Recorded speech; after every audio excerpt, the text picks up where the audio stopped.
It is the 21st day.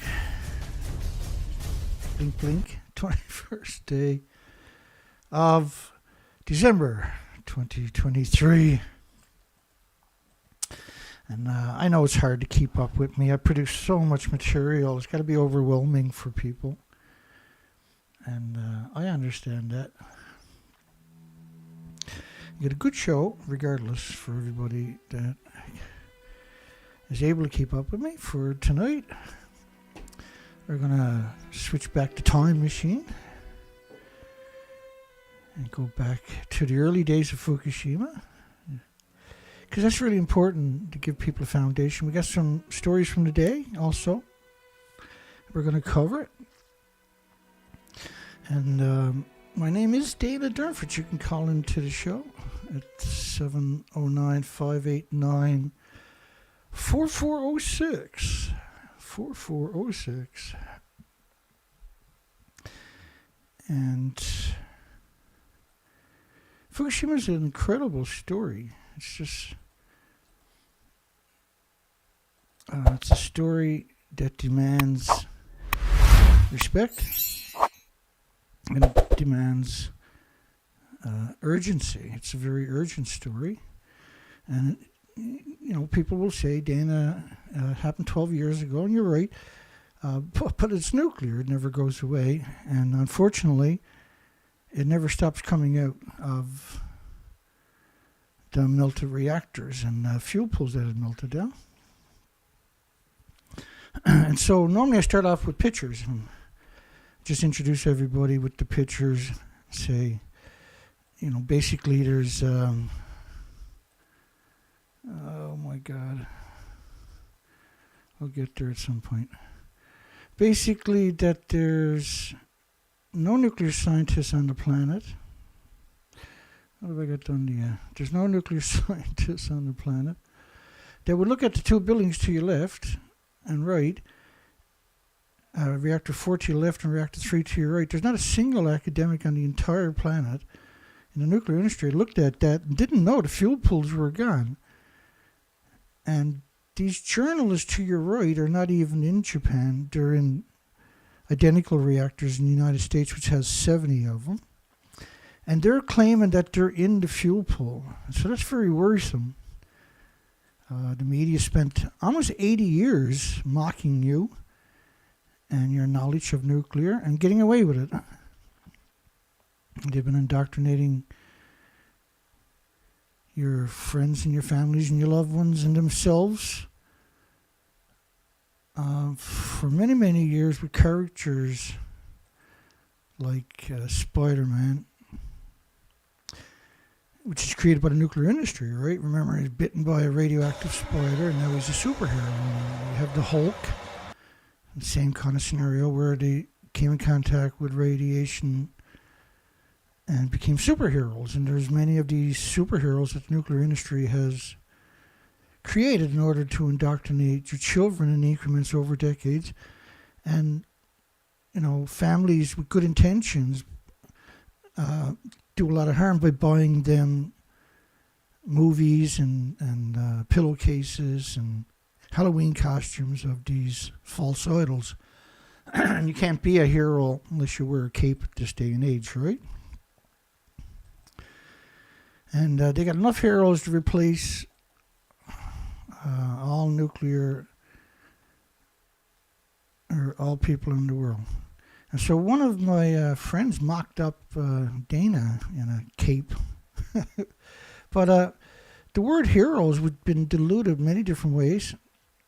Guitar, there's a GoPro hero, of course, which is very dominant in the children's and young adults. There's Guitar Hero. And these have all muddled and denigrated the real heroes in the children's lives, which is their parents, their grandparents, of course, who the children adore and they adore, right? And there's nothing that they won't do for their grandchildren and their parents. And then there's, you know, aunts and uncles who play the real heroes. They're real heroes.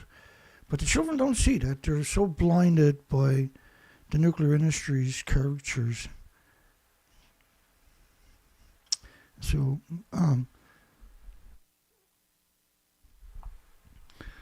a lot of kids are enamored with professors. And, they're professors. They're the best of the best. They're very witty, and they're very forgiving with the students and everything else. They're like students' parents in many ways. And they are predators. And the author is a predator, aka professor, at the South Korea Department of Nuclear and Quantum Engineering, who's telling South Koreans and everybody else that the nuclear meltdowns didn't release anything but 2.2 grams of tritium. And don't worry, it's like 3 grams of sugar cubes going into the ocean. The plume covered the entire planet. So we're just going to jump into the show here right away. But the radioactive plume is not a game. And everybody thinks that because they can't smell it or taste it or feel it or hear it or touch it or pick it up or perceive it, then therefore it has no bearing on their personal lives, right? That's a mistake. It's a fatal mistake for a good percentage of the population of the entire planet, and certainly all the species that don't have the ability to know the difference.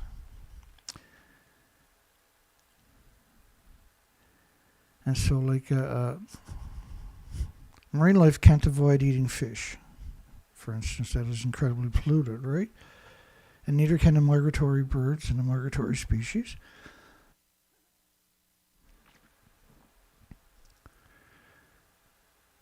Okay, so I'm going to walk backwards to 2011, 12, 13, and for a bunch of headlines. Just because it's been a while since we've done that, right? And it's the last show of the week. It's an important show. The last show of each week I consider pretty important shows because that's going to be there by itself for a couple of days. And there are homes in Chernobyl now with children so grossly deformed that they've never seen anything like it in the history of pediatrics. Cancer at 6 instead of 60. That's what nuclear power means. And so what your takeaway from that should be, when you see children with cancer, you should wonder, how did the nuclear industry manage to poison them? That's what you should be wondering. And because if you live on a street, no matter which street it is, there's children there with cancer, right? Doesn't matter which street you're on. Or autism or Down syndrome. And there's many other illnesses and diseases and autoimmune deficiencies and injuries and illnesses, not just cancer. There's many different types of cancer. And cancer takes a while to manifest or get diagnosed.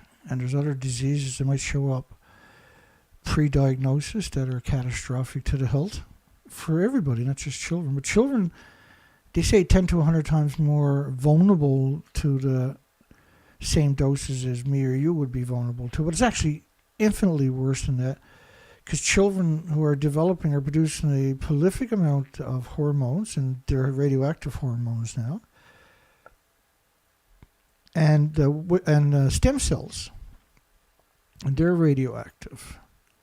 Because a lot of the radiation is a bone seeker, and it radiates the stem cells, and it also radiates the thyroid gland. So you have radioactive stem cells and radioactive hormones. And this is why you see the mass die-off of species, because you can't, a lot of them, particularly the vulnerable, the smaller ones, can't reproduce quick enough to get ahead of the genetic damage.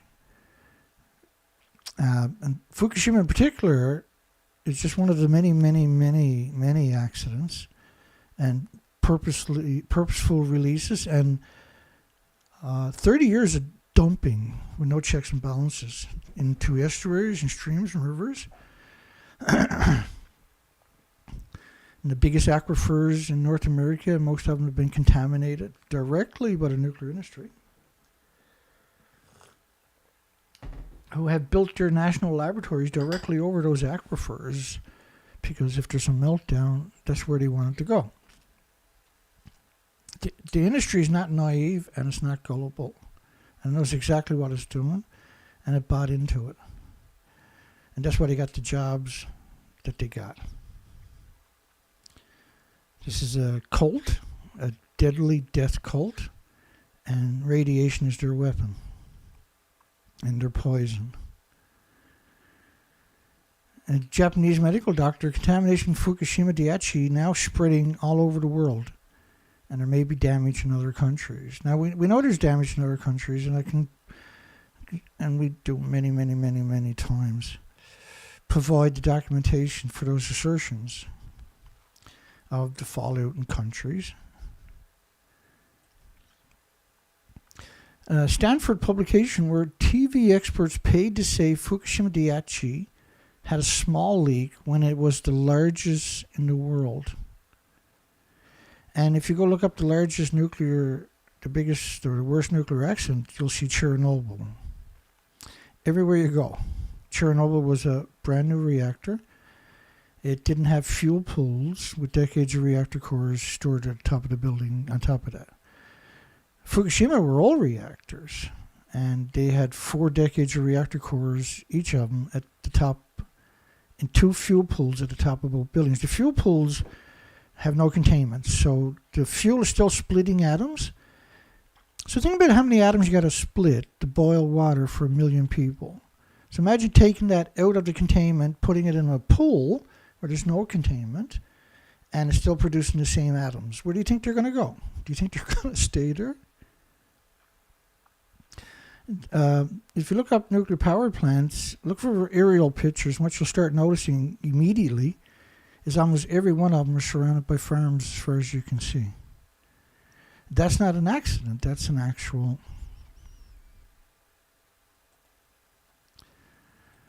That's not an accident. Let's put it that way.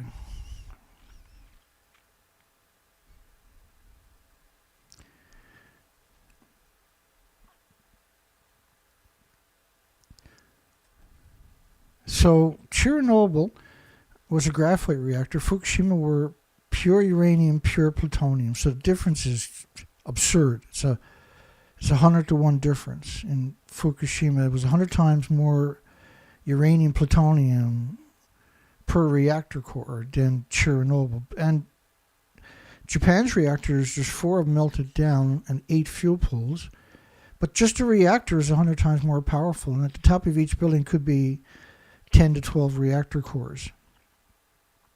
And what that means is each building was over, say, 10 reactor cores melting down, and each of them is 100 Chernobyls. Reactor 3 was a mixed oxide fuel building, and that's 1 billion times worse than the other nuclear meltdowns. The emissions from a normal reactor without melting down is 2 billion times more toxic than industrial poison.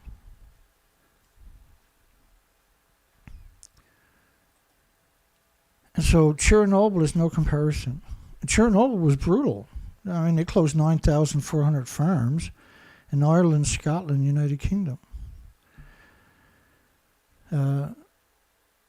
3 Mile Island reported enormous increase in cancer deaths, infant mortality rates doubled, the birds disappeared, and many mutations were observed.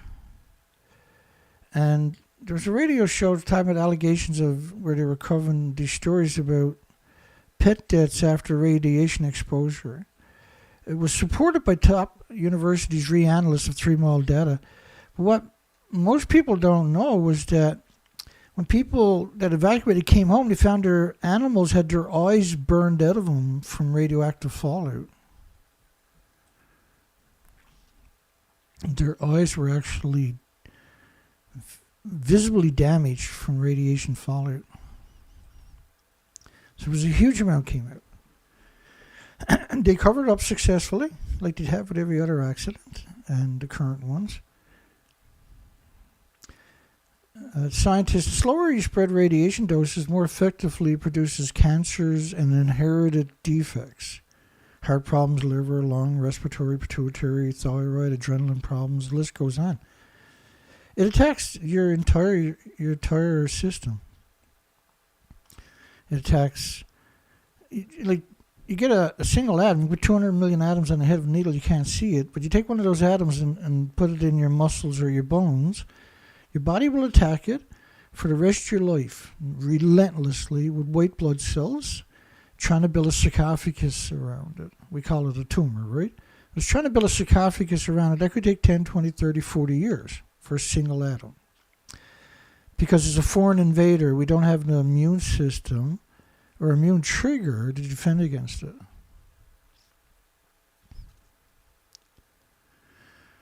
Japan's going the very best way in the world for destroying the human race. Well, the nuclear industry is. And Japan is shipping food from 14 prefectures that were banned by over 55 countries for a decade. They never stopped growing food. So just because the countries wouldn't take it, it didn't mean they didn't find ways to sneak it into those countries.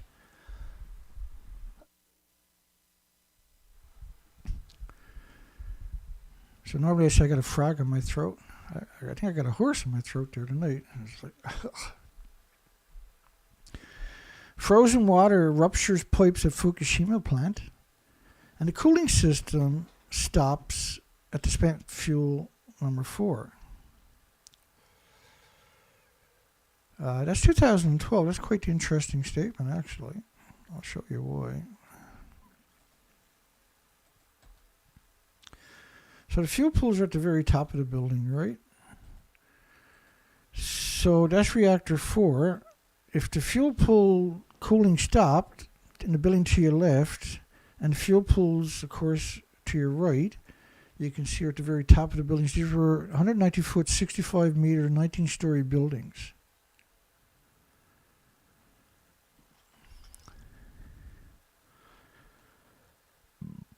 Excuse me. Benny thought I heard banjo.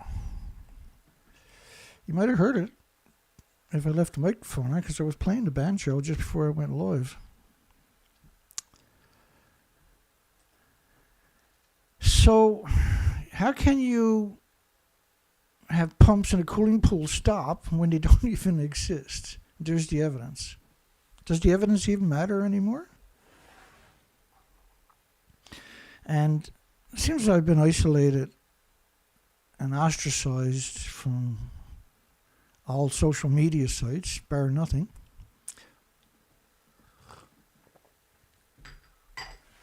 I still haven't lost that sense of purpose, the sense of urgency,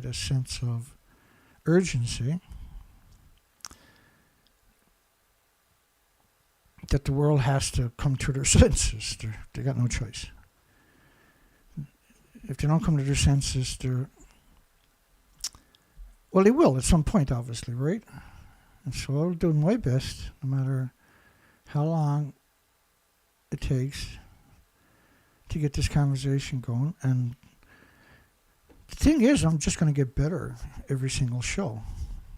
And I actually take pride in doing that, by the way. At telling the story and articulating the issues. Sources say about 1,000 kinds of radioactive material released from Fukushima reactors. 1,000 kinds of radioactive materials. Now, what you're normally going to hear about is cesium-137. You go look up studies, and you download 60,000 studies like I've done. 55,999 minimum are going to be about cesium-137. And the idea is to indoctrinate you into thinking nothing else. The reactors don't run on uranium plutonium anymore once they melt down. The uranium creates the plutonium, uranium, the cesium, the curium, which is the biggest byproduct of the radiated fuel rods. They're all created by uranium, including plutonium. That's everything is created from the uranium, splitting the uranium, and then it decays. My throat's starting to come around, but I might have to turn to the peroxide. With peroxide, I like to spray my jugular veins And this generally works 100% of the time, particularly if you have a nasty hack or cough or flu or sniffles, for instance. That seems to work 100% of the time. And it works unbelievably fast, without fail. And I'm not the only person that I know that uses this and sees those results, by the way. Beagles to be injected with radioactive substances during government toxicity experiments. Beagles to be injected with radioactive substances. Let me give you an explanation of that, how that actually works. Because as on luck would have it, I actually have that kind of horrific documentation. Boom. There we go.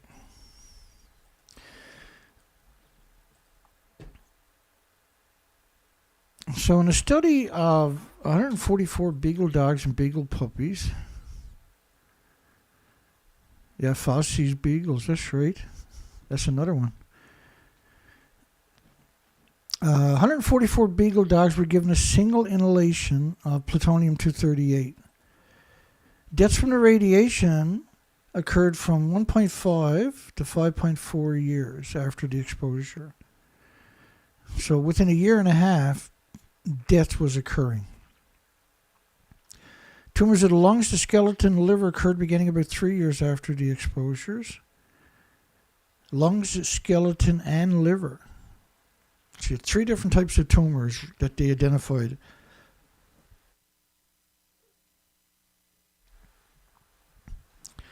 Bone tumors found in 93 dogs were the most common cause of death. So the bone tumors is quite telling, isn't it? Because not only is you get bone tumors, you're mutating all the stem cells in the young animals too, and children and species. Liver tumors, which found in 20 dogs were the cause of death in only 2 dogs, occurred later than the tumors in the bone and the lung. Lung tumors were 46 dogs, were the second most common cause of death. And tumors in those 3 organs often occurred in the same animals were competing causes of deaths. And that these findings suggest that similar dose-related biological effects could be expected in humans accidentally exposed to 238 plutonium. Now, curium, I'm missing one piece of information. Just hang on.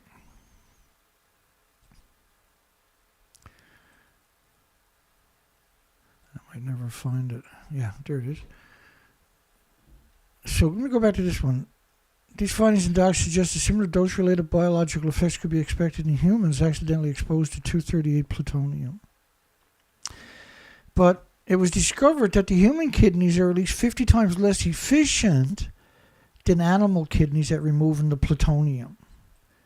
Which means that when they, and because this is Dr. Raymond Gilmedy from Loveless Respiratory Research Institute, which said radioactive fallout from Japan would be homeosis, would have a beneficial effect.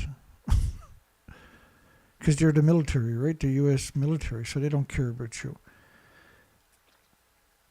So when you say that the finding in dogs suggested similar dose-related biological effects could be expected in humans exposed, similar, it's wrong. Humans are 50 times more vulnerable than the dogs are. And all the dogs died.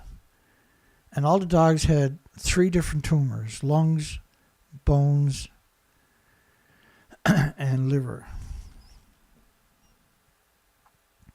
But the curium isotope, which is the biggest significant fraction of alpha-emitting radionuclides, which is the biggest byproduct of radiated fuel rods, you need lead shielding 20 times thicker than you do for the plutonium. And so there's much more curium and different types of curium isotopes than there is of plutonium, believe it or not. And this is what they call the reactor meltdown core a curium. U.S. government secretly injected people with plutonium, and so when they claim that they don't have a lot of documentation on the effects on the humans from anthropogenic man-made radiation. They're absolutely unequivocally lying to you. The evidence they have is shocking. They brought over 4,000 dead people from Hiroshima and Nagasaki back to the national laboratories, like Los Alamos National Laboratory, for instance, where they ashed them. In other words, they incinerated the victims from Hiroshima and Nagasaki in the United States at the national laboratories, and then they sniffed the ashes for radioactive materials. So the nuclear industry is ruthlessly aware. Disabled school children were fed radioactive oatmeal. Think about these scientists and doctors. And you might be surprised at how many of these actually exist. Most people equate a doctor with, and a scientist as good people, right? It's if they got anything to do with the university, they're not good people. Just bear with me here.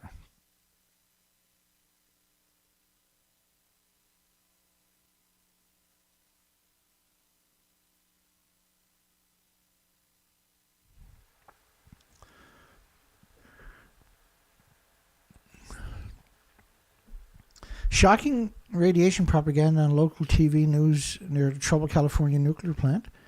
They equated it with bananas and sleeping next to somebody and granites and claimed that 100,000 microsieverts a year is safe. You know, a microsievert has 750 atoms. And each atom that's in your body attacks it for the rest of your life with white blood cells. And that atom's in your body is exploding every second in every direction. It does that for the rest of your life and long past that experience. And if they incinerate you when you die, then you liberate those isotopes back into the environment to hurt something else. It's truly a plague in every sense of the word, where you can't destroy it. It can't be destroyed, see? And it never goes away.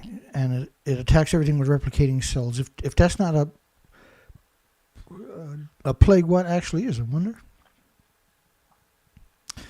U.S. university study, 23% higher incidences of childhood leukemia within 16 kilometers of a nuclear disease factory.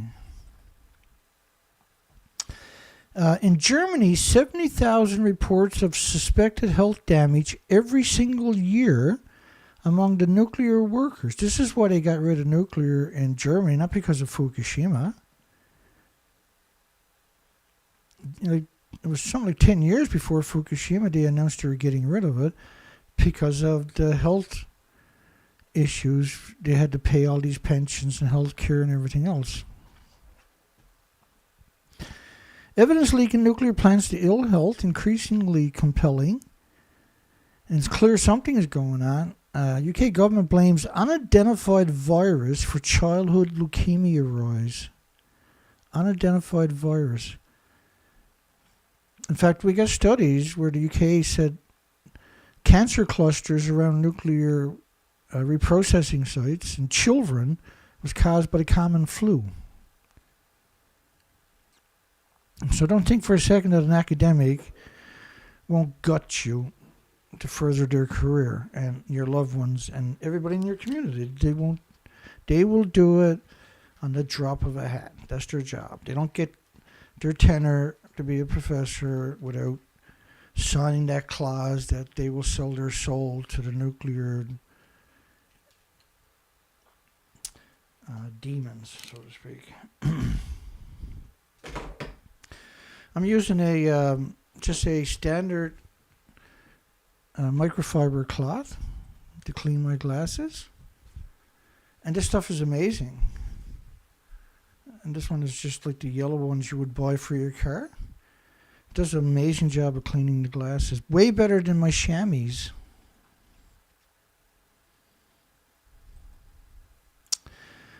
Japan journalists feel people's brain damage from radiation is happening faster than we ever expected.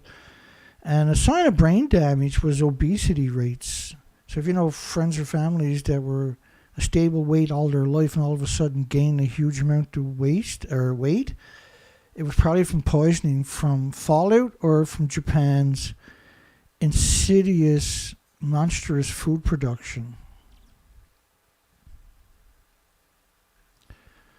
Japan has grown food in a nuclear wasteland and shipping it worldwide, and there's around 5 or 6 billion pounds a year of deadly food that is.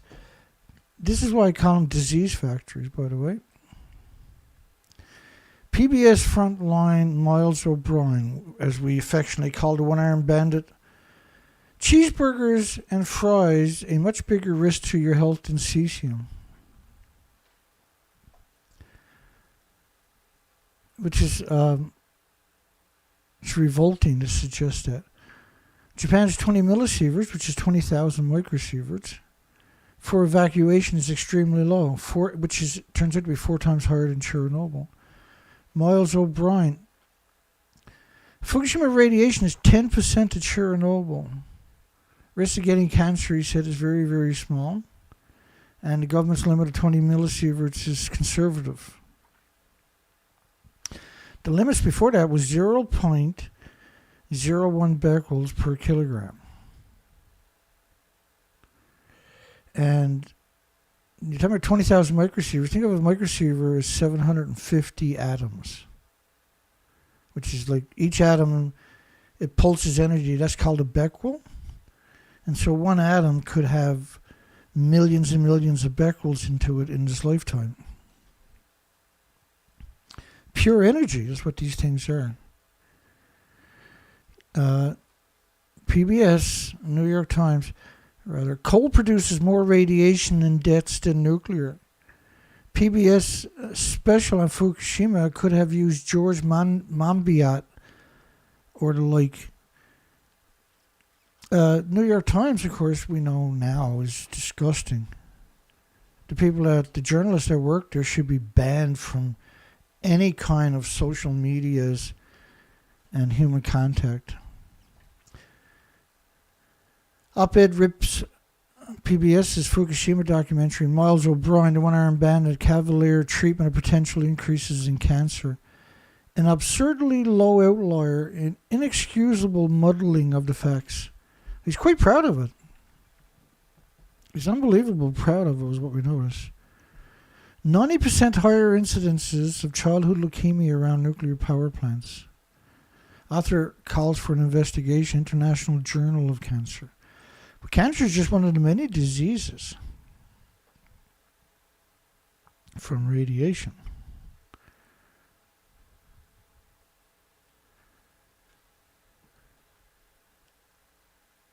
Government session reveals 400,000 times normal radioactive xenon-133 levels in Chiba.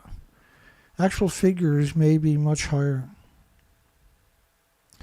400,000 times the normal radioactive xenon-133 level,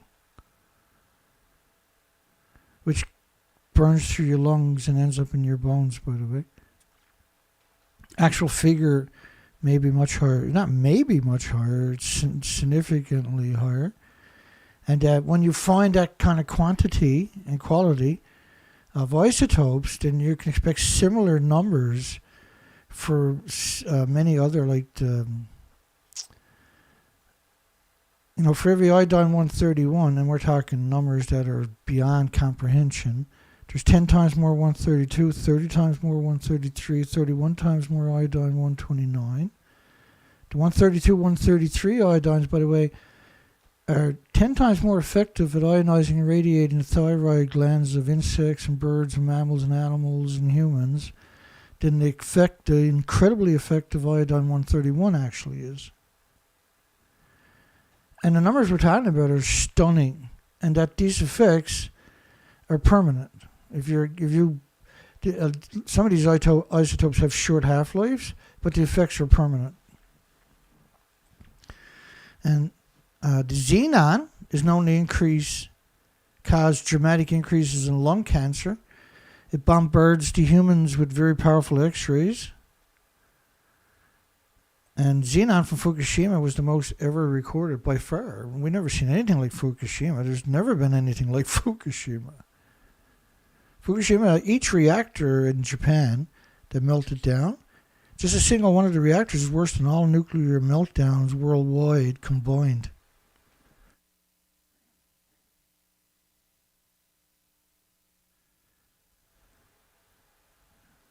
California nuclear plants is a cancer factory. Well, yeah, you can call them cancer factories, but it's much more appropriate to describe them as disease factories. Because there's so many other illnesses besides cancer that will show up. Not maybe, but in numbers that are incomprehensible. 8.5 million people live within 50 miles, so there's no way they never, all of them haven't been poisoned constantly. Because you can't contain the radiation. And case in point, by the way, was they measured here in Canada. They done an experiment 150 miles away from a nuclear plant. They went down into a tunnel over a kilometer under the solid rock, and they were able to measure the neutrons from the nuclear power plant 150 miles away, and basically a mile deep in rock. In special water. They were able to see the flashes from the nuclear power plant. And so if you're in a puny little house or an apartment building, there's no way you cannot avoid that. So that's going to wreck your chromosomes, your DNA, and your cells for sure, see? And it's going to do it all day, every day, your entire life. And that breaks down your ability to defend against common illnesses and diseases. It corrupts your immune systems and makes you more susceptible to pathogens and viruses. It's the duty of the scientific community to reduce the public's fear and anxiety about radiation. This was Geraldine Thomas from United Kingdom, a notorious mass murdering monster, who also goes around doing lectures saying that radioactive fallout is like a banana and a potato chip, like potassium, for instance. And you can't conflate these together. And that I have a poll to articulate that actually tonight. International Atomic Energy literally is your worst enemy. Is the International Atomic Energy Agency claiming that Fukushima meltdowns only released 2.2 grams of tritium, a crime against humanity? And there's no other way you can look at that outside of a crime against humanity. That's a crime against humanity. Because they're supposed to be the ones you turn to. They're the ones that we put our faith into. They're supposed to be the arbiter of facts.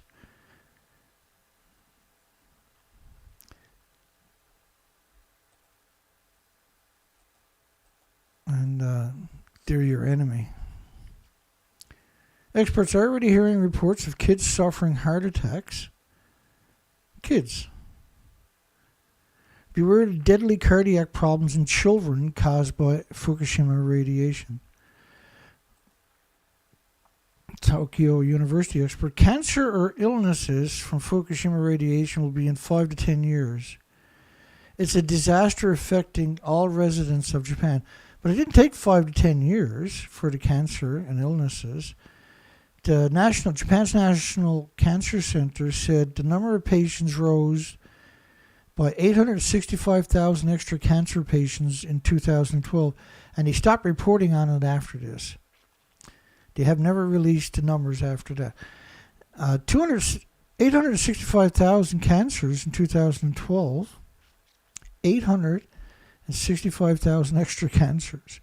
So not everybody got health care. Not everybody's going to be diagnosed. Not everybody that had serious radioactive poisoning survived to get a diagnosis in that single year.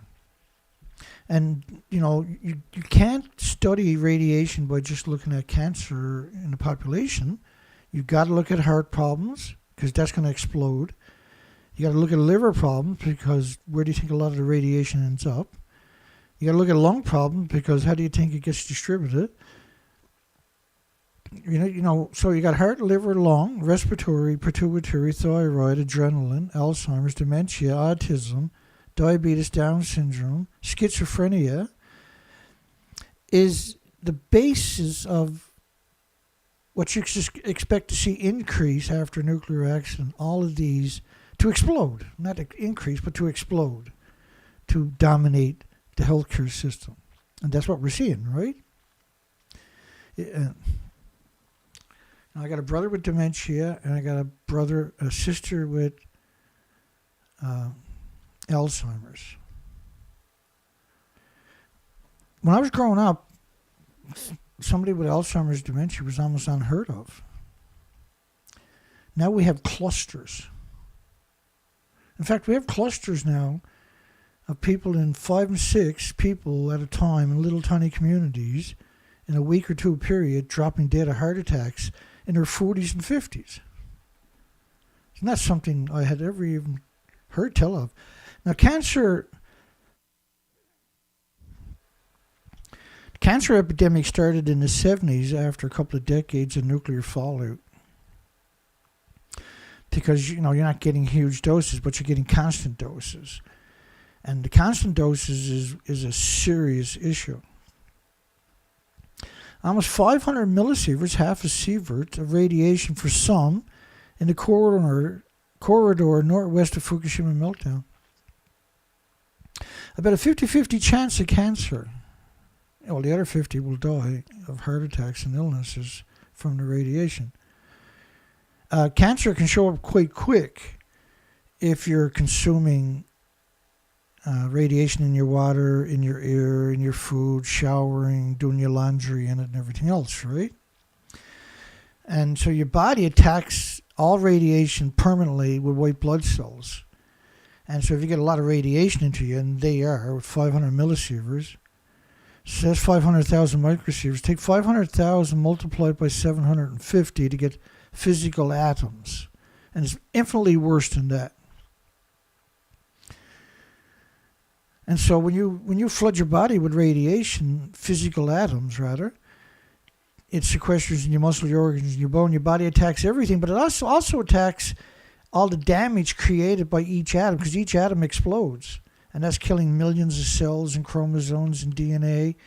And your body has to repair that too, and build a sarcophagus, aka tumor, around the offender, the invader, the foreign object, because your body doesn't recognize man-made atoms. So we don't have a immune trigger to defend against it, to correct it. So your body just launches full-scale attack from all your joints and your spleen and floods it with white blood cells. But when you bioaccumulate it, because you're eating it, you're drinking it, you're breathing it, you're washing in it, you're doing your laundry in it, you're cooking your food in it, you're doing your dishes, you're always exposed to it, it's in the rain.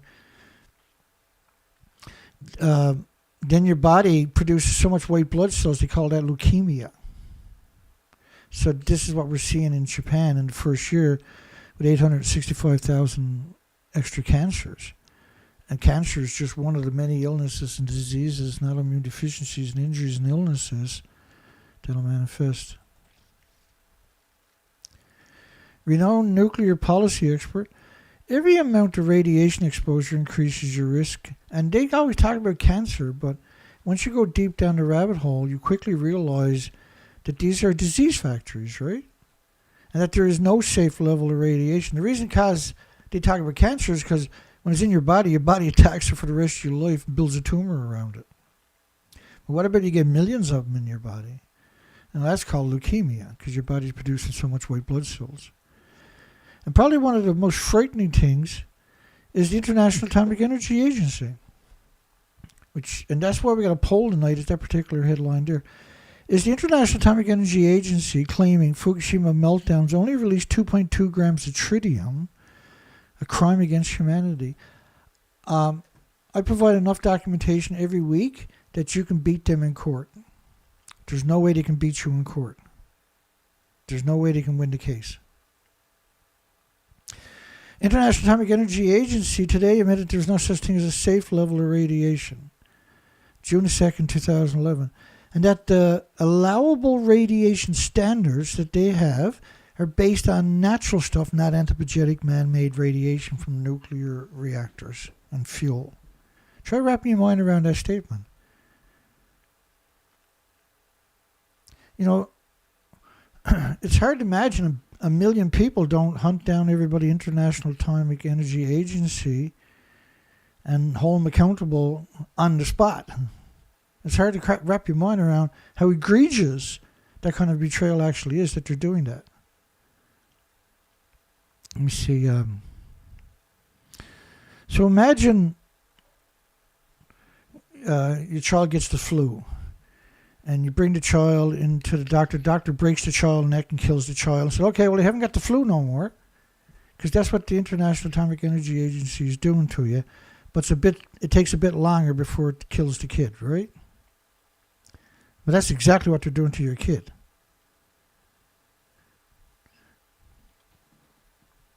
That's exactly what these people are. And they don't have the courage or the fortitude to do it themselves, but they wish they could. Natural-born cowards. That's what the International Atomic Energy Agency is. Nuclear physicists suspect that number 3 Mach spec fuel rods have spread out around the contaminated surrounding areas contaminated with plutonium. Well, Mach is highly enriched fuel. I'll show you a picture of Reactor 3 and Reactor 4. Reactor 3 is on the right. So there's nothing left. Or the left is on the left. There is nothing left of the buildings.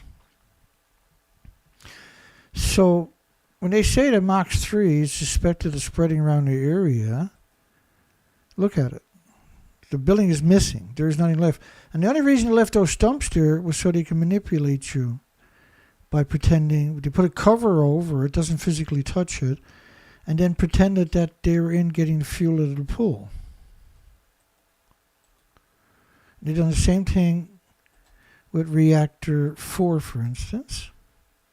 I'll just play you one. We are here inside Reactor 4 at the Fukushima Daiichi nuclear power plant that was severely crippled during the earthquake and tsunami of 2011, leading to the country's worst nuclear disaster.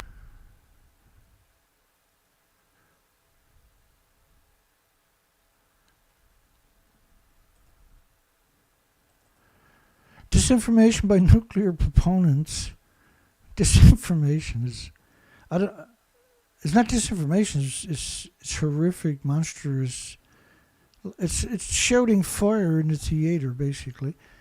By nuclear, when there's no fire, disinformation, bald-faced lies, deadly lies, by nuclear proponents, the pro-nuclear community, try to confuse the public about the effects of external and internal.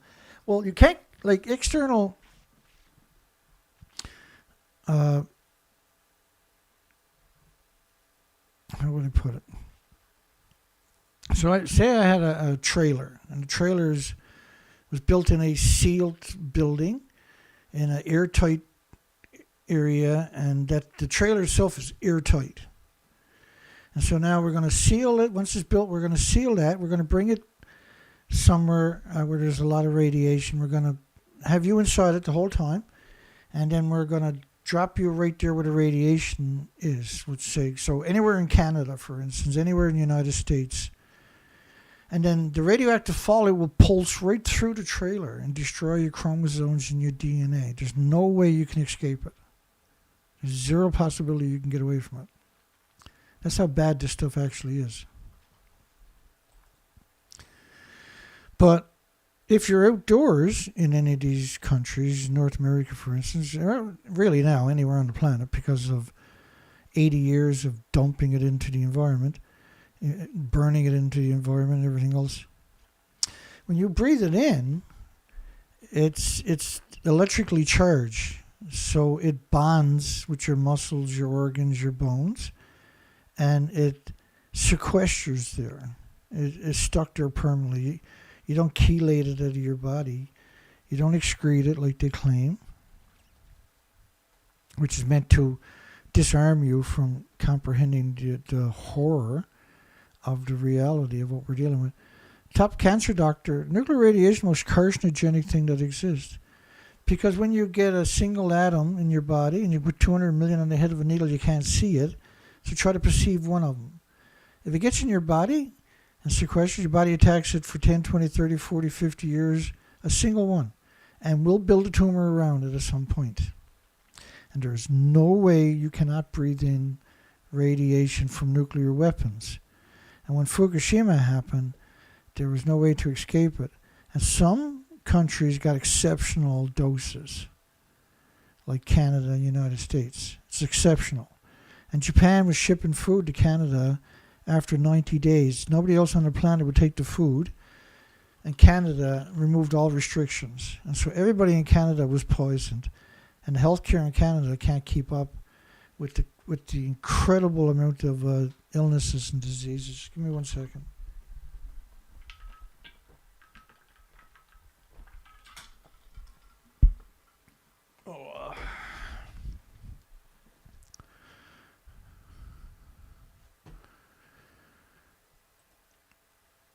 Not just cancer, but how low doses radiation causes heart diseases and strokes and liver problems and lung problems and respiratory and pituitary. See, like your thyroid, right, produces hormones that controls all the function in your body. When it's irradiated, and it is, then it's producing radioactive hormones. So when you look at birds and insects and stuff like that, it's very difficult for them to start reproducing after a major accident. And after Fukushima, the studies we've done clearly show that we wiped out the keystone species. Excuse me. So when you say child's risk of cancer from radiation 10 to 100 times higher than an adult with the same exposure, it's so much worse than that. It's absurdly worse than that because a child is developing. So they're producing a ridiculous amount of hormones and they're producing a ridiculous amount of stem cells. And they're going to be brutally radioactive and mutated. And that's going to severely impact the child. Growth, their development, their intelligence. 45% of kids in Fukushima survey had thyroid exposure to radiation, up to 50 millisieverts per year, equivalent for 1 year old, 50,000 microsieverts in their thyroids. And another study was 13,646 out of 38,000 children had thyroid tumors of 2 centimeters. And because the thyroid is only 3 by 5 centimeters, that's a massive tumor, right?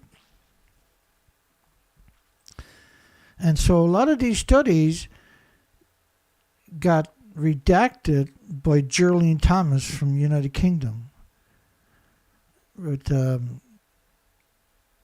Imperial College of London. Your universities are weaponized against you. It's hard to comprehend it. The universities are not looking to educate the population. They're looking to educate the monsters in the population. Radiation around Fukushima and put them in positions of authority where they can be real monsters.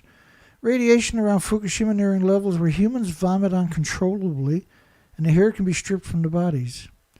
And so there was several thousand people died after Fukushima, and the nuclear industry was, for years and years, you would almost see, one of every 5 stories where that would get mentioned and saying they died from stress. But if you look at evacuations from hurricanes and typhoons and cyclones, there were many, there was millions of people, not 500,000, but millions of people, and you didn't see these attributes. So what was different between the evacuations for typhoons and cyclones and earthquakes and a nuclear accident? The difference is one is a nuclear accident, the others are not, right? And the radioactive fallout comes with. And these weren't nuclear accidents in the proverbial sense. These are events, catastrophic. These are extinction level events. There's no other way to describe it. And because it plays out in increments over a few decades, there never was that many insects. There never was that many birds. And so Harvard University was acknowledging that within 10 miles of the plant, there was many, many sieverts in the plumes going through the communities. This is why they were evacuating them. But, of course, they didn't have time. They didn't have sirens. And even if you did, the tsunami took out 1,200 miles of telephone poles and businesses and apartments and everything else. There was no power to operate any sirens like the Americans and the Canadians are using. Cancer risk increases with any level of radiation exposure, says experts. But the self-interested parties imply it's okay. Well, again, you can't just think of cancer. You can't be one-dimensional. That's a mistake, to be one-dimensional. U.S. Department of Energy, no level of radiation is without health risk. And like I always laugh because if you're going to look up my name, you'll find just endless conspiracies about me. It's absurd. The industry just attacked me from every direction. There's 1,000 public relations out there, and a good many of them had a go at me, and they just made up stuff. And so my name is permanently destroyed, but if people actually come across my videos and watch my videos, they realize, wait a second, he's not this creepy weirdo monster, blah blah blah. He's actually pretty articulated, and I've had people say it to me. And I've seen the pro-nuclear community come to my videos and looking for discrepancies or looking for mistakes in my presentations, right? And the idea was, they would pull together a bunch of mistakes and come out and put them together and string them together in little videos and call me an idiot. And what ended up happening, and because over the years I used to read a lot of the pro-nuclear blogs, and they would have chat rooms, so I would start up email accounts and go into these chat rooms, and they used to refer to me as the bastard. That was the slang they would use for me, the bastard. And if any newbies came in or didn't know who the bastard was, they would say Dana Durnford. But a lot of people would also just describe me as Dana. And so what was really interesting about that were they were telling people not to let, like professors were in some of these chat rooms, they were telling them, don't let the students watch my videos because I'm going to win. The students can't handle that level of intensity of truth, right? And that will corrupt the nuclear industry, might even sabotage the nuclear industry down the road. And I've often said years ago where we should raise our children to get into the nuclear industry and sabotage it from the inside, which is still not a bad idea, right? You should get a job in the nuclear industry, get incredible education, and sabotage it from the inside and make your parents proud. Right? The first 5 or 6 years, I used to put that out there all the time. That was one of the reasons they used to call me the bastard.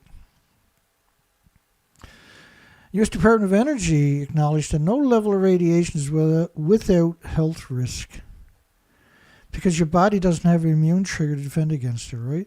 In India, what they call a nuclear nightmare, children with mutations on almost every street.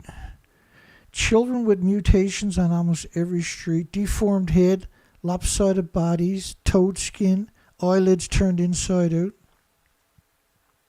Schools are built using radioactive waste. Exceptionally worrying.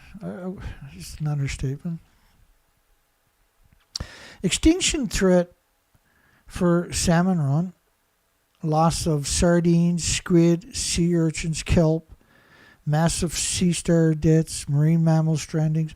Now, the majority of those were based upon my research expeditions because I was out there for 4 to 5 months a year. And I was the only person that was doing these arduous, extensive research expeditions. And that I was, whenever going for fuel and groceries into these different little isolated outports in the middle of nowhere, I would get on the radio shows or I would post little videos or whatever. and articulate what I was seeing. And I would post as many pictures as I could of the coastline with the GPSs for the evidence. And so there was a lot of people out there were following that, right? In fact, there was in 2019, on my last expedition on the West Coast, there was a whole bunch of academic journals that sent me emails wanting me to produce studies. But the problem was they wanted to lock it up behind a paywall. So what was the point? And the idea of what I was doing was, I was taking all this information from the research expeditions, putting it up on my website, and that way you denied the industry being able to say, well, we didn't know what was happening. There was no evidence to suggest that there was an issue, because I was providing enormous and absurd, absolutely overwhelming amount of evidence. I was doing one end of the coast from British Columbia all the way to Alaska, sometimes multiple times a year for 4 to 5 months each year regardless, without coming home, without coming off the ocean. How do you not acknowledge that that's real, see? Because they're still doing it today. They're still refusing. They're doing everything they can to silence me, and you can see it in the numbers, my views, my likes, my thumbs up, and stuff like that. Totally denial, total attack upon my ability to have a conversation. Sicking animals, unlike anything doctors had ever seen on the West Coast, eating themselves from the inside.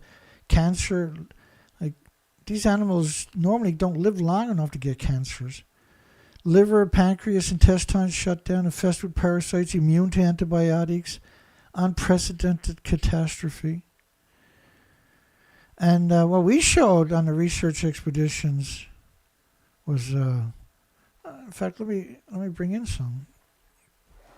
Just some. I've been redoing all the pictures, but you're not going to see that tonight. Let me just show you 5 or 6 pictures so you can appreciate the absurd diversity that we're talking about.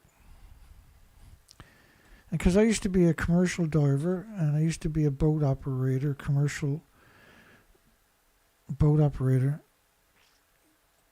I know a thing or two, right? So when you look at the map to your right, you see from Vancouver, British Columbia to Alaska, so it's hard to comprehend how big an area that actually is. But you're talking about 27,000 islands in a tropical rainforest. And so those 3 boats is what I was using. The species to your left are actually exterminated. So I had to go back year after year to see if they recovered. The species to your left didn't recover. And so the question I always ask is nuclear worth exterminating all these species? And it's not just these species. There's a lot you can't see, because you can't see the 30,000 insects that were at the high tide line, right? You can't see the enormous amount of babies that would have been there of all the different species, right? You can't see that. I can see it, and I don't need to close my eyes to see it, because I was an ex-commercial diver, and I used to work at this industry also. So I consider them my friends in my own little world, because I would work with them alongside of them for 6 hours a day on the ocean floor for 100 days straight. And to go back up there in these old places where I've spent a large portion of my life as a commercial diver, and see all the species that are exterminated and not acknowledged by the universities or the government, was quite profound for me. It was quite profound. That's right, James. And James Lucid just brought up an incredible point in the comment section there, was the loss of smell, right? That loss of the sea smell, that is something that haunts me. That actually haunts me.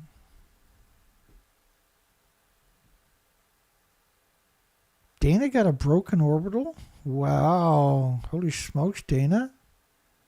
My God, boy. Wow, that's horrifying, Dana. Sorry to hear that.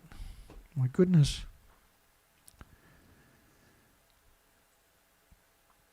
Historical crisis along the U.S. West Coast. We're facing a fishery disaster. Very never seen before things. Should be an exclamation alarm to the public. Extinction. Extinction threat. Like the plot of a summer horror flick all along Canada's Pacific coast. Mussels are dying. Bodies are swollen by cancerous tumors. Now, mussels don't live long enough to get cancer. So what caused the cancers? I'll tell you in a second. Unprecedented mutations allowing cancer to spread from one species to another. From mussels to clams to oysters to bivalves to scallops to abalones to razorback clams to... Right, this is absurd. And the reason that the shellfish are so affected and were wiped out, exterminated, because the beaches in British Columbia are made of shellfish that have broken down over millenniums, right? And here we are on the same beaches with no shells on it and no shellfish. It's absurd what the documentation shows from the research expeditions. But so a shellfish is a filter feeder. And so it bioaccumulates radiation 125,000 times more than a fish does because it's a filter feeder, see? It eats microscopic particles, which is the worst thing you can be in a nuclear wasteland ocean. And I was totally taken back by because most of the coast was covered in at least mussels anyway, right? And sea anemones. Very visible, incredibly visible. And to go up and do the research expeditions year after year after year and see nothing but an extinction event, that's an extinction event. And it's because the species to your left was typically what it looked like at low tide. So trying to get up to the high tide line to put up a beach line for your boat, a lot of times you would just wait for high tide. And then you would go in the rowboat and put a beach line up because it was too dangerous to try to walk through all the life that was in that zone. And now there's nothing there. You just, me and my little puppy would just pull into any beach and just walk around. Well, originally I was doing it out of a wheelchair, right? So it was very difficult the first couple of years for me. I had lost the wheelchair overboard in a storm. And then I was forced to try to do everything on sticks. And when I went to the next port, I couldn't find another wheelchair. And so I started doing everything on sticks. And about 2 years later, I had gotten used to getting out of the Zodiac on the beach and standing up, right? And then reaching down and grabbing a stick. And then I was just doing one stick and holding onto the camera. And I never would go too far away from the Zodiac, right? And then one day I got up and I walked probably 15 feet away from the Zodiac, and I realized I didn't have my stick with me. And I sat down. I was like, oh my God, how am I going to get back to the boat? Because I didn't have my sticks. And then I got up and just slowly made my way back to the boat. But it still took another couple of years before I was finally able to get rid of the walking sticks. But I so remember that moment. That was about 10 kilometers away from the Alaska border, and probably one of the most isolated places you can imagine. Official historical crisis along the U.S. West Coast were facing, and I was under siege the whole time. And here I was up there suffering. The world will never understand and appreciate the suffering that I actually went through. And the attacks upon me was vicious. I couldn't defend myself. I was on the ocean. And while I was out there, the attacks that the industry was launching against me every single day, they're the reasons I'm still here today. That's the only reason, basically. They put so much hate into me for what they'd done to me, I can never forgive them. And so I thank them for doing that, for showing their true colors. Because you can't turn off that fire in me ever again. You know, I'll never forget that humiliation of these attacks upon me, that Completely unfounded, completely unwarranted. And they weren't just disproportional. They were just vicious, slanderous, hateful, scumbag attacks. And it came from every direction. It was coming from every country. The nuclear industry. People were taking it up on themselves to attack me to get street creds with the nuclear industry. See? Public relation firms were doing the same thing. They didn't need a directive or a memo. They see me as a threat, and they were right, and they have no idea how right they really were today. Should be an exclamation alarm to the public. Extinction threat for salmons, loss of sardines, squids, sea urchins, kelp. And that's what I was showing on the research expedition. So a lot of these headlines from that time frame was based upon my research expeditions.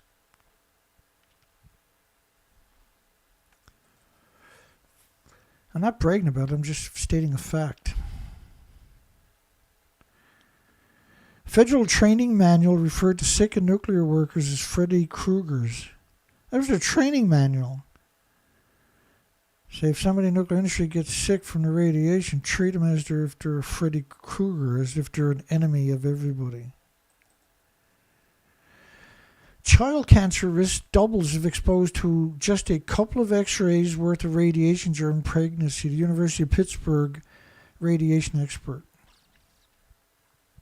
Child cancer risk doubles if the mother gets a couple of x-rays while they're in the womb.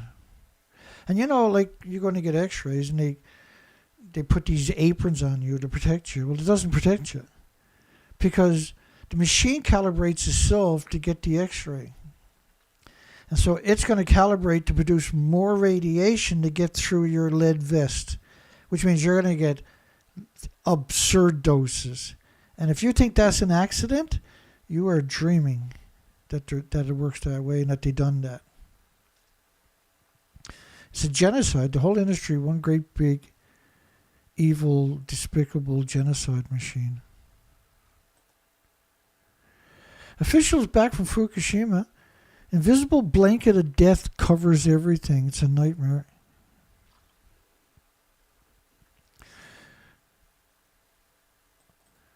Spike in animal deformities on the west coast soon after Fukushima. Hundreds of baby cows with distorted legs and other malformations. And we know that there's more out there. Well, if it's happening on the farms, it's happening out in the nature too, see? In fact, surge in babies being born with extra arms and legs after Fukushima.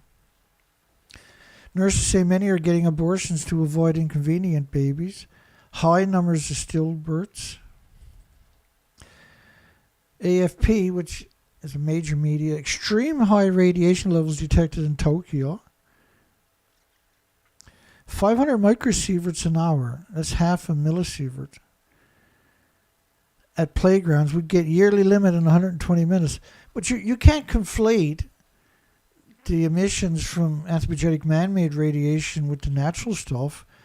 Like, that's why they created those particularly statistics, was to manipulate you into thinking there was a comparison, but you can't.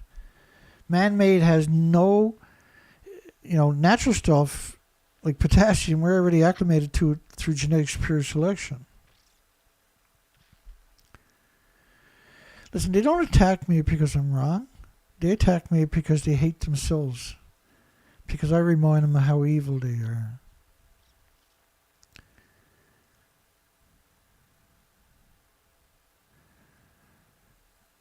Also,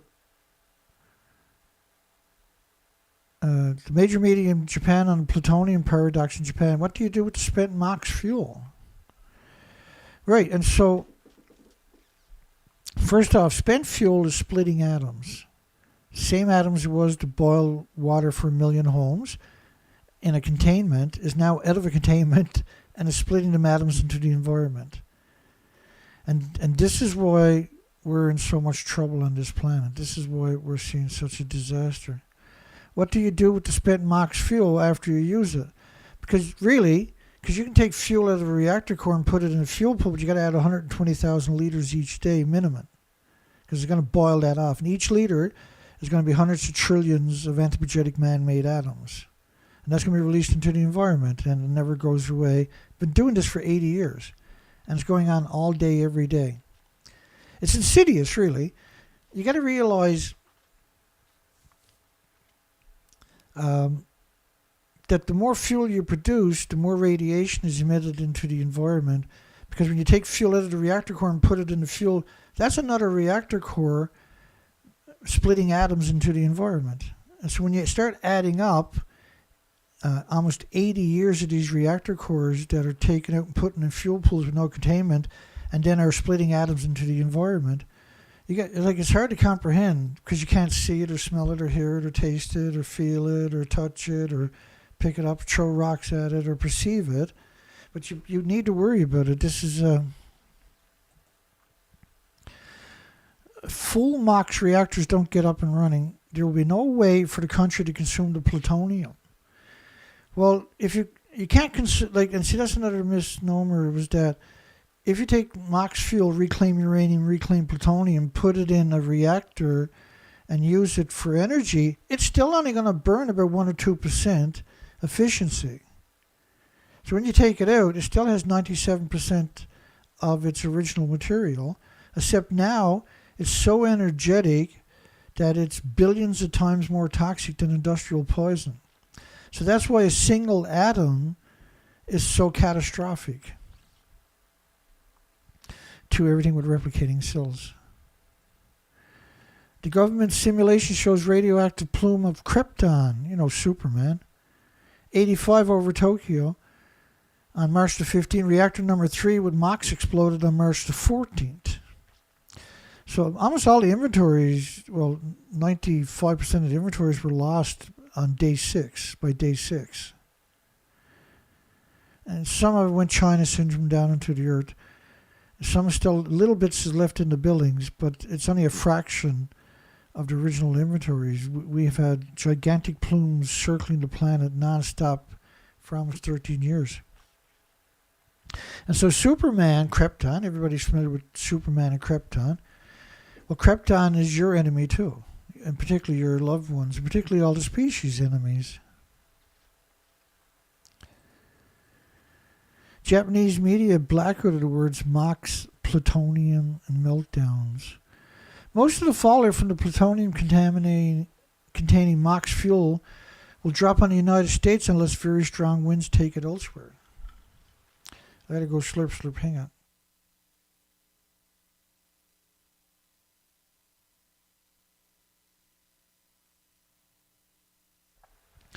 And you shouldn't chug water per se. Sometimes you got to, obviously, right? But generally you should take sips. What you should do is you should have Celtic salts, because like table salt only have 1 or 2 minerals, but Celtic salt has 90 minerals. And so you just take a couple of little grains, just a little dab, just a few little tiny grains, put it on your tongue, and then do a sip. And what that allows is for the water to get in your cells, right? Because otherwise the water stays outside your cells and you bloat up. And that's the problem with radiation. It doesn't allow water to get in your cells in all the species, and your cells included, the proper way it would normally function. It screws up that function in your body. Most of the fallout from the plutonium containing MOX fuel will drop on the United States unless very high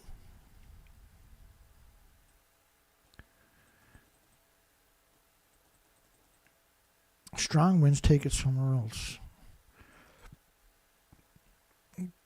Bear with me. Here we go. This is one of the models. This is NOAA's model from the United States. Now, this model is based on 40 days of radioactive fallout. I'm going to double that speed.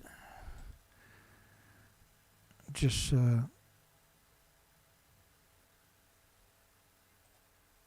time constraints. So that model, by the way, is only based on venting. It's not based on the actual loss from the meltdowns of the reactors. And so the max fuel they're talking about came from this building here, which doesn't exist anymore. So it was originally 190 feet tall. Obviously, it's not 190 feet tall. Plutonium-241 from Fukushima, nearly 70,000 times more than the atomic bomb fallout in Japan. What? Well, from each reactor core, and each building may had 10 reactor cores, for instance. There's at least 21,000 pounds in Reactor 4 with the numbers, the official numbers.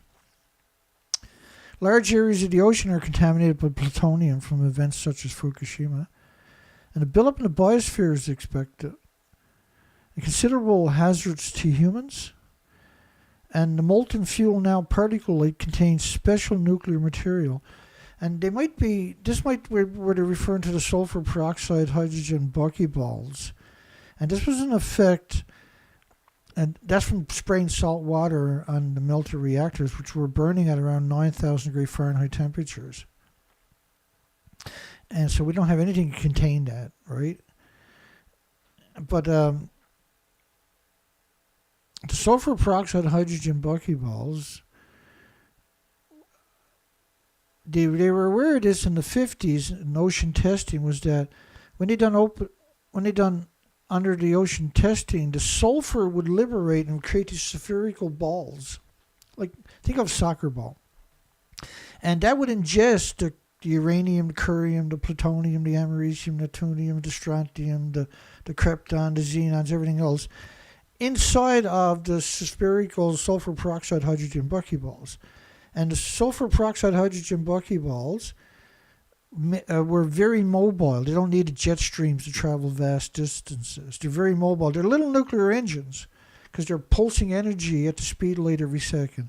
So like dust doesn't do that. Gas, oil, and coal emissions like carbon doesn't pulse energy every second. They don't have their own little engines. The nuclear emissions actually has their own engine. And those engines, when they're in your body reacts to it and attacks it for the rest of your life, white blood cells. But the thing is, they're super hot particles, the sulfur peroxide hydrogen buckyballs, and they're very mobile. And they have a huge longevity, too. Cover over Reactor 1 is only cosmetic. Right, so remember the Kevlar sarcophagus that they built around number 1? It was built to keep the webcam from filming the badly damaged building. It has nothing to do with preventing radioactive materials from escaping. June 13, 2012. Ain't that to catch me out. TEPCO was concerned about high winds damaging reactor number 1 and the risk that the cover would spill over to the reactor building, and it was only designed to handle 56 miles per hour winds. And we've seen 155 mile per hour winds hit that site, right? With the typhoons. Post-Fukushima. We didn't see it pre-Fukushima. We only seen that kind of stuff post-Fukushima. And that was caused by, that's the Fukushima effect on the environment. Because we release so much into the environment. And I get how people can't actually wrap their mind around the big picture. It's the whole story is very complicated. So let me try to help you wrap your mind around it.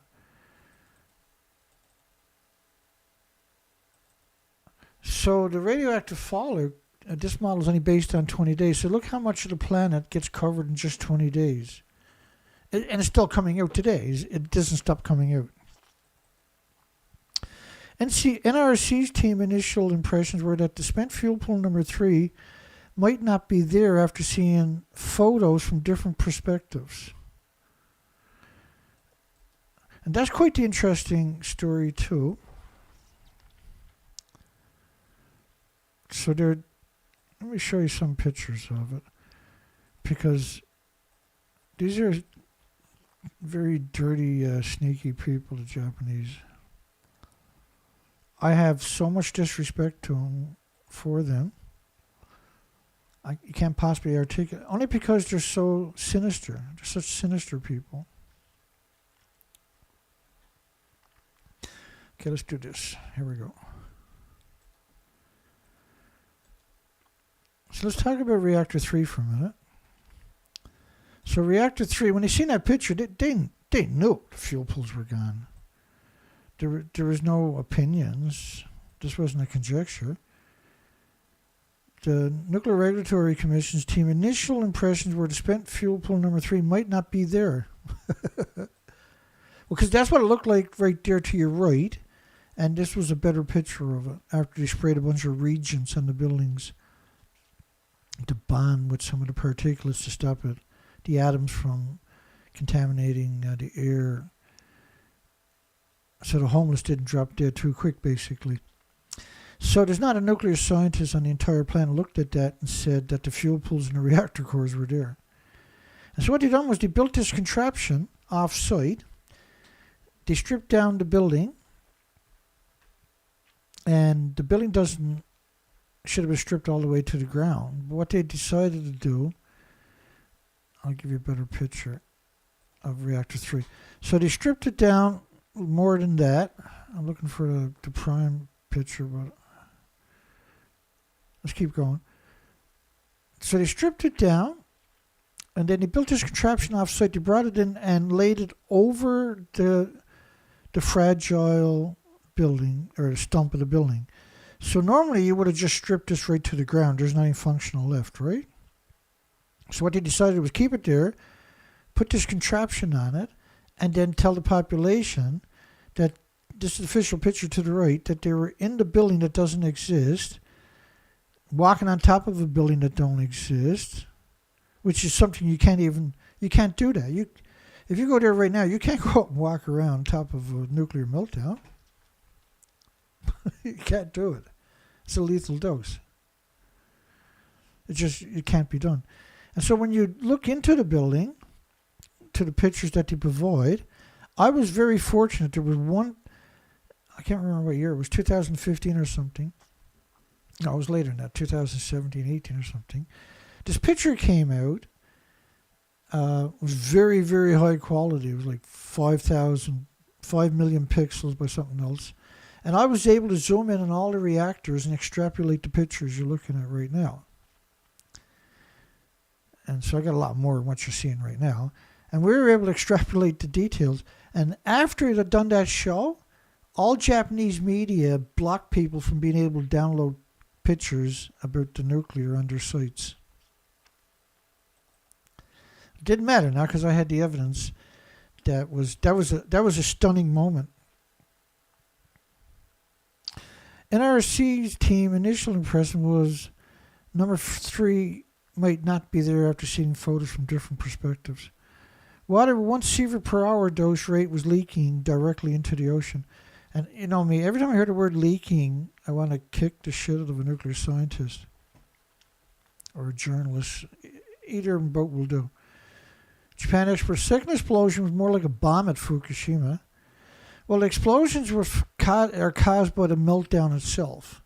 The cover story was a hydrogen explosion, which is ludicrous to just call it, round it off and call it a hydrogen explosion because it's a nuclear meltdown. So if you don't give it merit that it deserves, then you can't come up with solutions, in other words. Spent nuclear fuel flew 30 kilometers away and should have evacuated out to 300 kilometers. In other words, you should have abandoned northern Japan, 14 prefectures, including Tokyo. And they should have. The numbers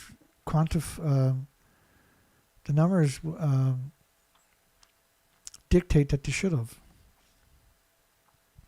Nuclear Regulatory Commission analysts indicated elevated child thyroid in Alaska, Pacific Islands, 1 of 3 reactor cores releasing the radiation.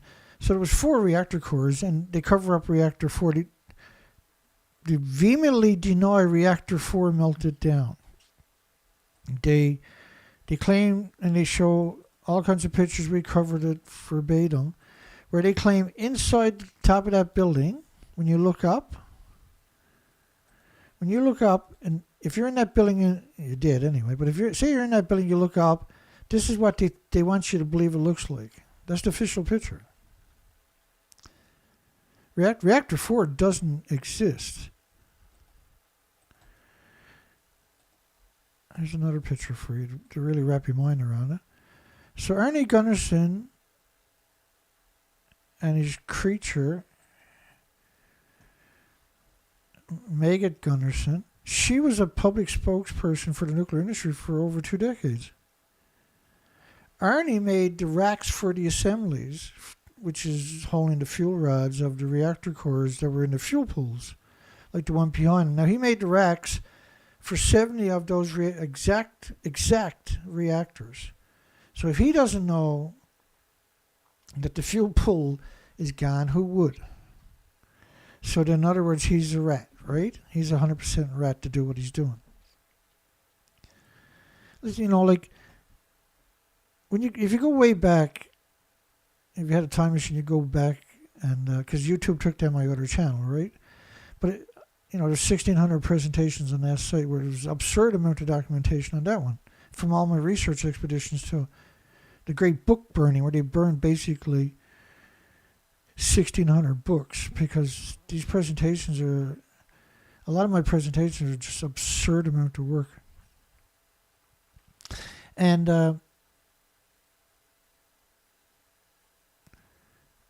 Arnie used to say it was like a crushed pack of cigarettes in the fuel pools, and they got to get the fuel rods out without touching each other, or you can explode. Well, the thing was already gone when they were saying that in 2013. It was gone. And there's not a nuclear scientist, academic on the entire planet who looked at it and said it wasn't gone.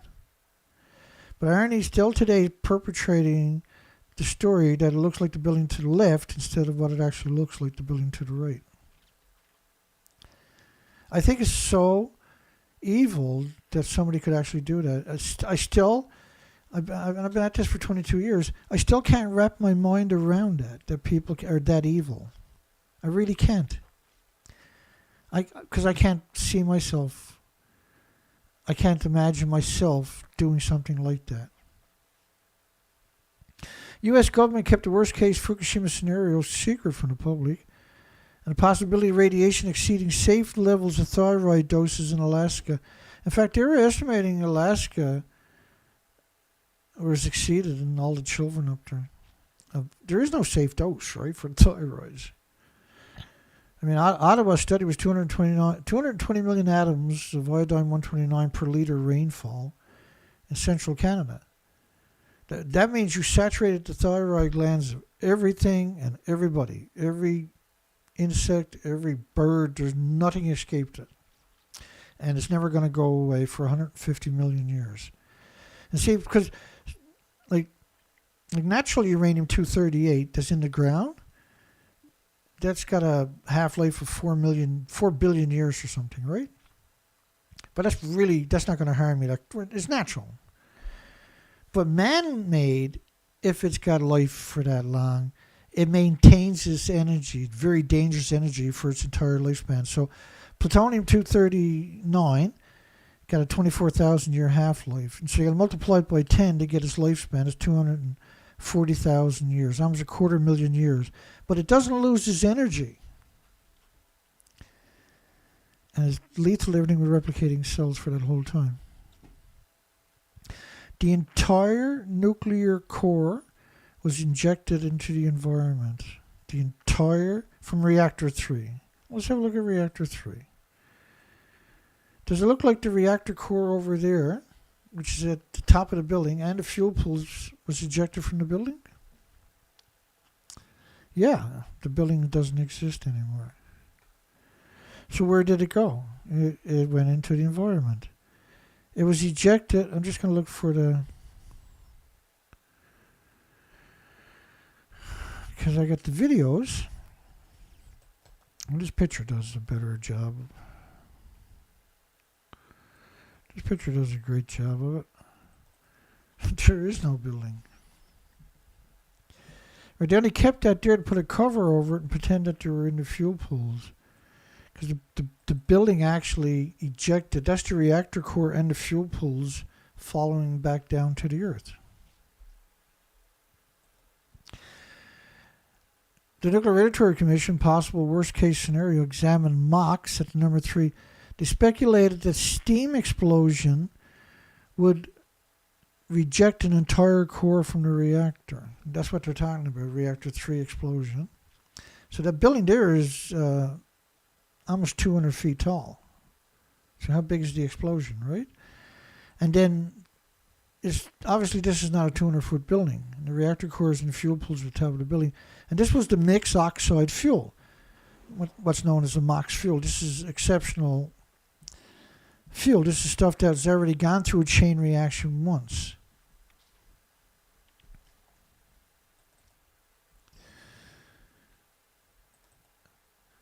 Unstoppable contamination of the Pacific Ocean is seriously menacing the U.S. West Coast. Fukushima now undeniably a global security issue. It's undeniable. Well, it's undeniable because the plume covered the whole planet in 20 to 30 days, right? All the models and the studies quantify that assertion. After the explosion of reactor number 3, TEPCO said it was too dangerous and time to evacuate the plant. So this is what they were looking at. Of course it's too dangerous. Of course they evacuated the plant. Because no one can survive in that environment. And so they shanghaied all the homeless and the destitute and the victims of society, the immigrants that don't speak the language, the voiceless of society, that we try to give them a voice. And we pretty well mention them every single show. They're the heroes. There is no nuclear scientist going there. Nuclear scientists will pull your head right off your shoulder if you try to drag them in there. Like, they would be like a 3-year-old having a tantrum. You would have to literally drag them by their head, kicking and screaming. You would have to drug them up, and that's the only way you can actually get them there, because they will kill you. There's no way. They would scream, no! Centuries may pass before humans find a way to deal with the molten core. Well, a lot of it burnt off. Some of it went China deep into the earth. We're still hemorrhaging radiation straight up from the bowels of hell today. Top official, we have no idea what to do. The technology simply doesn't exist. And they say it's impossible. And there is no technology. We don't have technology, first off, to deal with 9,000 degree Fahrenheit temperatures. U.S. government funded study, the West Coast and Hawaii residents are Fukushima downwinders. Not just the West Coast, it's the entire planet, but the whole continent, North American continent, was pounded with sustained radioactive fallout.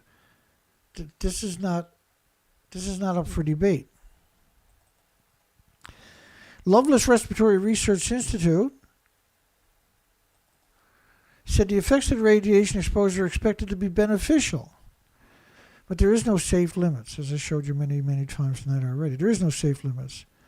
And that's basically Dr. Raymond Gilmedy, Loveless Respiratory Research Institute. This is a military institute. They're the ones I showed you the study of earlier, killing the beagle dogs and the beagle puppies. Yeah, that Loveless Respiratory Research Institute. Top radiation expert, 50 becquerels a kilogram in humans lead to irreversible lesions in the vital organs. So you can put 200 million, and think of a becquerel as an atom that pulses energy in a second. That's the becquerel. And it'll pulse that energy every second for millions of years. So doing a becquerel a second. So the energy is a pulse in every direction, is almost at the speed of light, and it'll wreck your chromosomes, your DNA, your cells, and cause lesions, permanent lesions to your organs, by the way, irreversible lesions in the vital organs on top of that. And so now your body is under siege for the rest of your life. And you're more susceptible to pathogens and viruses and illnesses and diseases that were normally harmless and benign and innocuous are now life-threatening. And so if you can put 200 million of these atoms on the head of a needle, and 50 of them, try thinking about that. How do you take 200 million atoms on the head of a needle that you can't see, anthropogenic man-made atoms, and how do you separate 50 of them? How do you perceive that? You can't smell that. You can't separate it. They're all the same size. You can't filter it. They're all the same size. So when you're talking about the ALP system filtering, you can't filter it. The atoms are smaller than the water by magnitudes, right?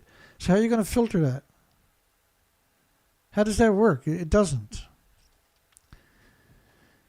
You can filter anything. You can catch some of it, right? But after a few minutes of this kind of intensity, the water that's going in it will come out the other end even more radioactive than the water you're putting in it after about an hour or so. For children at 50 becquerels a kilogram of cesium, just counting gamma, cesium-137, is irreversible heart damage for children with a 50 becquerels a kilogram. And your Geiger counter won't get an accurate reading of that number. It's not meant to. The Geiger counter is me and you, boy. I have an inspector. But the Geiger counter is me and you, boy. Mine's clicking along at 220 counts per minute. Right now, as we talk. 180 at a nuclear plant pre-Fukushima was an evacuation zone. And that 220 counts could be radiation from outdoors pulsing through my wall and hitting the Geiger counter from radioactive fallout from Japan, for instance. And then 11 becquerels a kilogram, children start to see heart problems. 11 becquerels. I should say 11 atoms. It's absurd how dangerous this stuff actually is. 6 in 10 Fukushima children tested have diabetes. The head of the Tokyo area medical clinic said we're expecting diabetes in children with Fukushima radiation. 6 in 10 Fukushima children tested have diabetes. 6 in 10.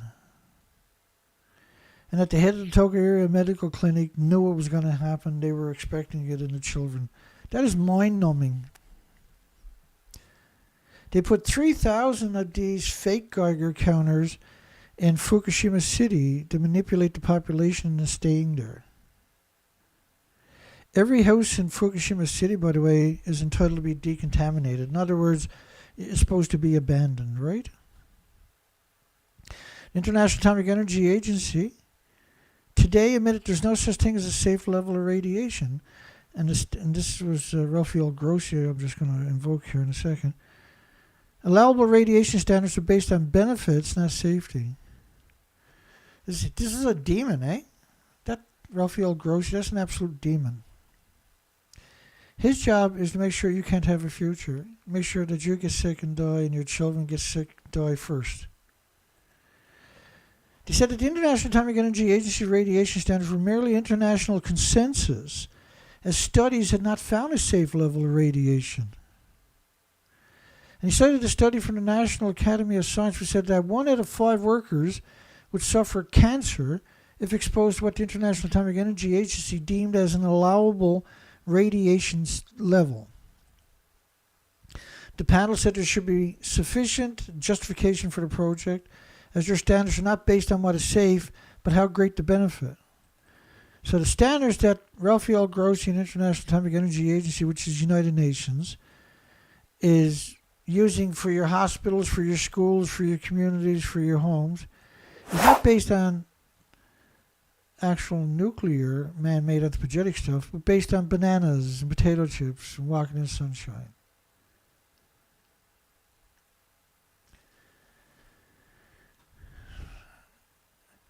It's not illegal, by the way, to poison you with radiation. Congress and parliaments and diets and Congress don't have the authority to make it illegal. The only people that make it illegal is your Nuclear Regulatory Commission.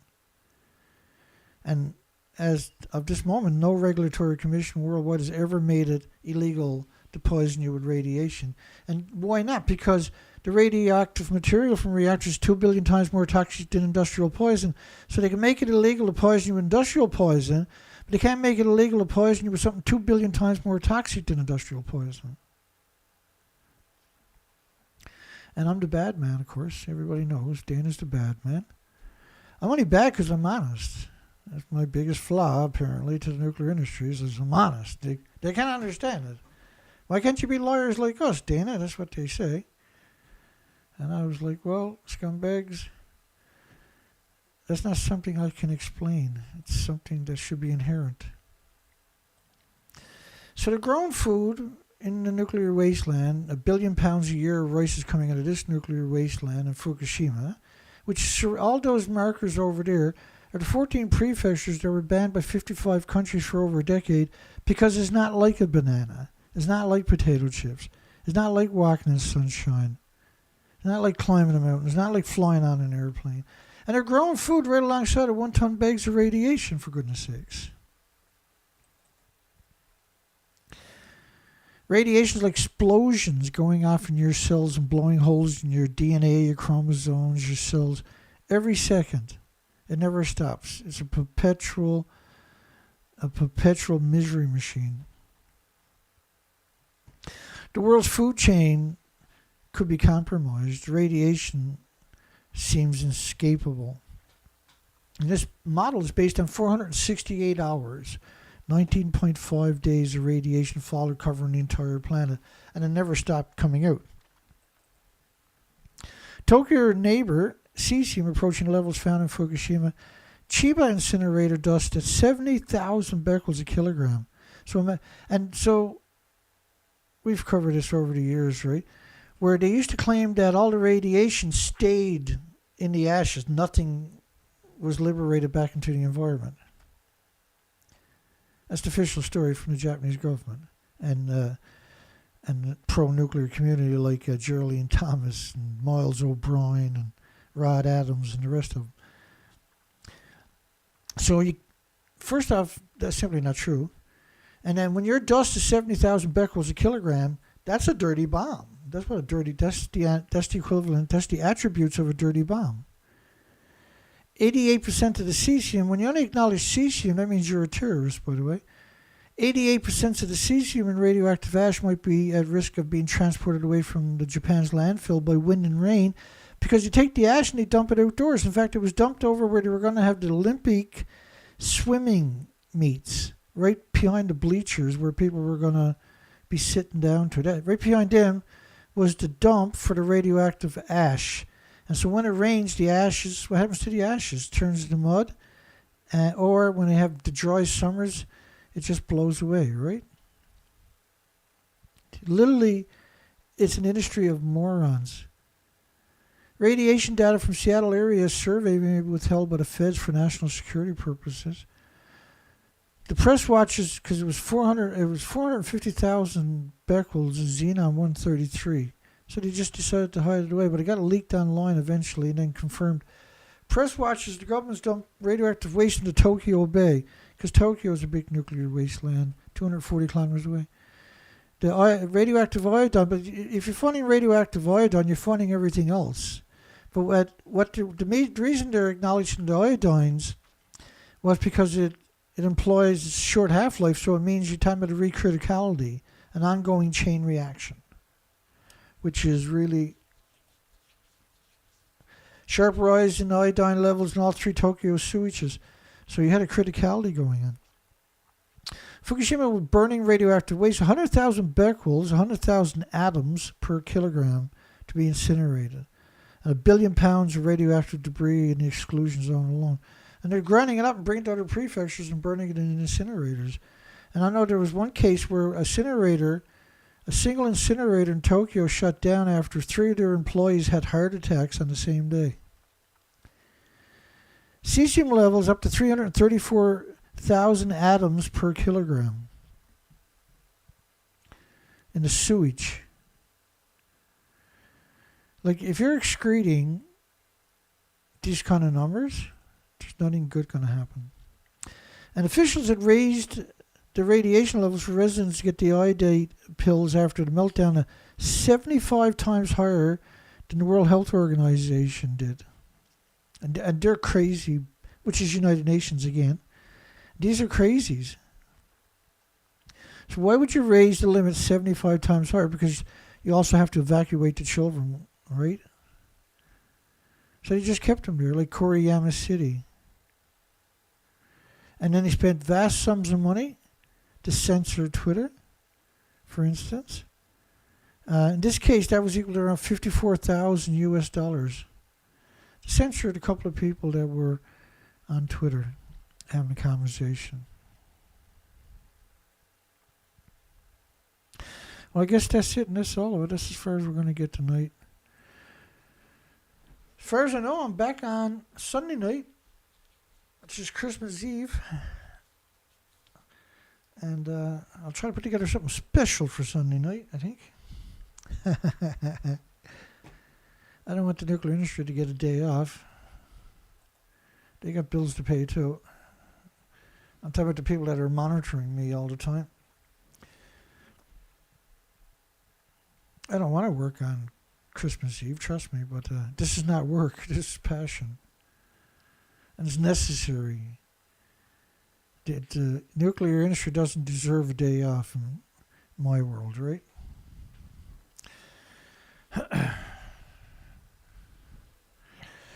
So how did we do? Looks like we got 27 votes on the poll. Is the International Atomic Energy Agency claiming Fukushima meltdowns only released 2.2 grams of tritium, a crime against humanity? It's 100% crime against humanity. There's the evidence I showed you tonight is overwhelmingly showing that this is a crime against humanity. So we thank everybody that participated in the poll. Bless your hearts. Yeah, nuclear ruined Xmas. We do a shout out tonight. Hey, how about that? I'll come up to the top and work my way back down to the most recent comments.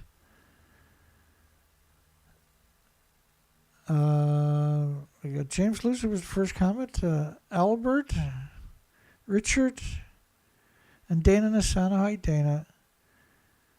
So Dana had his accident was 7 years ago, he said. I thought I seen that there. Benny Pancake. Nice name, Benny. Nancy Sands. Yeah, my shows in 2017 were brutal, man. I didn't hold back at all back in those days, eh? And it was loaded with documentation. Amazing, thank you. Sandra Wolf Churchill. Hi, Sandra. And Blue Skies. Good night, everybody. Hugs for everybody. John Curtis. I'll probably bring up a bit of music while we're doing this, can I?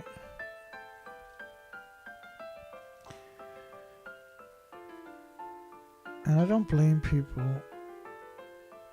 for not being able to keep up with the pace I put out there. I'm only doing it in desperation so that we can have a future. We can't have a future with nuclear. Nuclear gotta go. There's no other options. It's gotta go. Don't forget to give us a thumbs up if you make it this far in the show. It costs us very little. It might actually go a long way. You never know. I'm exhausted. It's a long day.